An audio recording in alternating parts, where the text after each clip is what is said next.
ஓம் நம சிவாய. இவ்வாறு அந்த ஸ்திரீகள் மன்மத அவஸ்தைப்பட்டு கொண்டு வசிஷ்ட பத்தினி நீங்களாக மற்றெல்லோரும் காமக்கடலில் ஆழ்ந்து திகம்பரரோடு எவ்வாறாவது பேச வேண்டும் என்று சில வார்த்தைகள் பேசலானார்கள். ஓ சுந்தரா, ஏன் இந்த தவவேடம் தரித்தாய்? இத்தவத்தால் யாது பயன்? தவத்தை போக சித்தி கருதி செய்வது உலக வழக்கம் ஆதலின் அவ்வகைய யோக சித்தியும் உனக்கு பரதாரங்களாகிய எங்களால் சித்தியாகும். புண்ணிய ஹீனனாகிய புருஷனை பரஸ்திரீகள் ஒருபோதும் கோரமாட்டார்கள். நாங்கள் உன்னிடத்தில் பெரு விருப்பு உடையோம் ஆதலின் எங்களை நீ புறக்கணிக்க வேண்டாம்.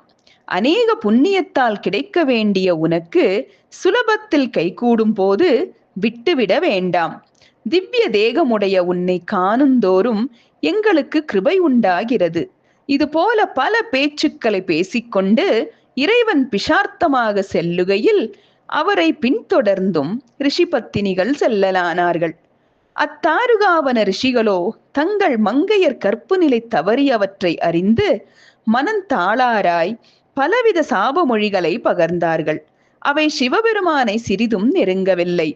ஆனால் வசிஷ்டரும் அருந்ததியும் திகம்பரராக வந்தவர் சிவபெருமான் என்றும் உடன் வந்த மாது மலையரசன் புத்திரி என்றும் கணங்களாக வந்தோர் விஷ்ணுவாதி தேவர்கள் என்றும் உணர்ந்து பலவிதமாக பூஜித்தார்கள். சிவபெருமான் அகம் மகிழ்ந்து அருந்ததியை நோக்கி, உன் கணவன் வாலிபனாகுக என்று வரம் கொடுத்து அருளினார்.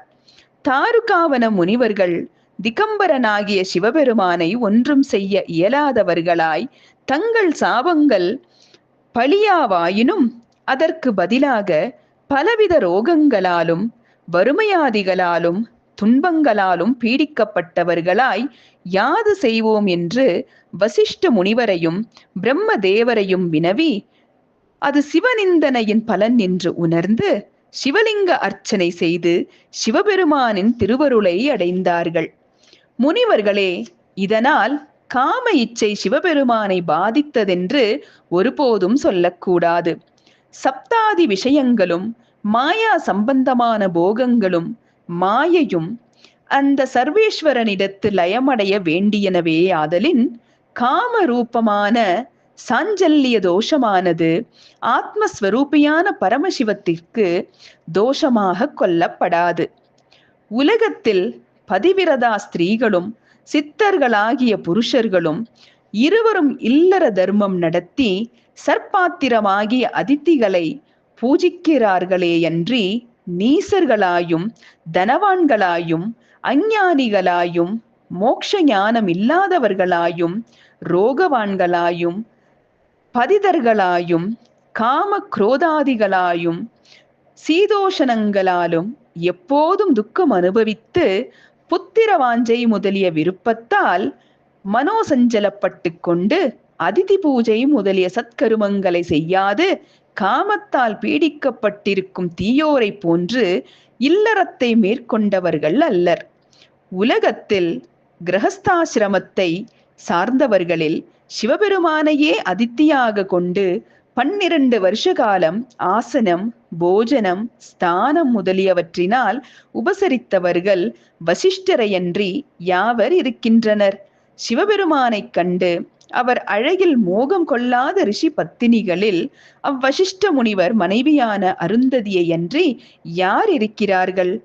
இப்பொழுதும் உலகத்தில் விவாக காலத்தில் மணமக்கள் இருவரையும் அருந்ததியை பார்க்க சொல்லி அவ்வருந்ததியை தரிசித்தால் உனக்கு மகா பதிவிரதா ஸ்வரூபமும் புத்திர பாக்கியம் முதலியனவும் உண்டாகும்.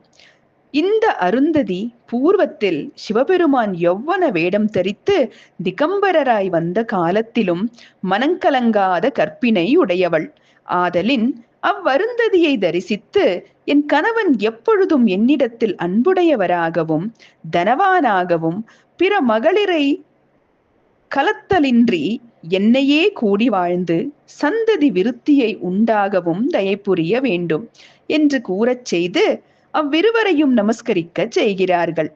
அவ்வருந்ததியின் கற்பின் பெருமையை யாதென்று சொல்லத்தகும்? சிவபெருமானும் விஷ்ணுமூர்த்தியும் பிரம்மதேவனும் மற்றெல்லோரும் காமத்தின் வழி மனம் செலுத்தினவர்களே ஆவர். மகரிஷிகளே எல்லா முனிவர்களுக்கும் சர்க்குருவும் பார்வதி நாயகனும் மதனவிகார சூன்யனும் தேவதேவனுமாகிய சிவபெருமானுடைய லீலா காம விகாரம் முழுவதையும் உங்களுக்கு சொன்னேன். இன்னும் சிலவற்றை சொல்லுகிறேன், கேளுங்கள். ஓம் நம சிவாய.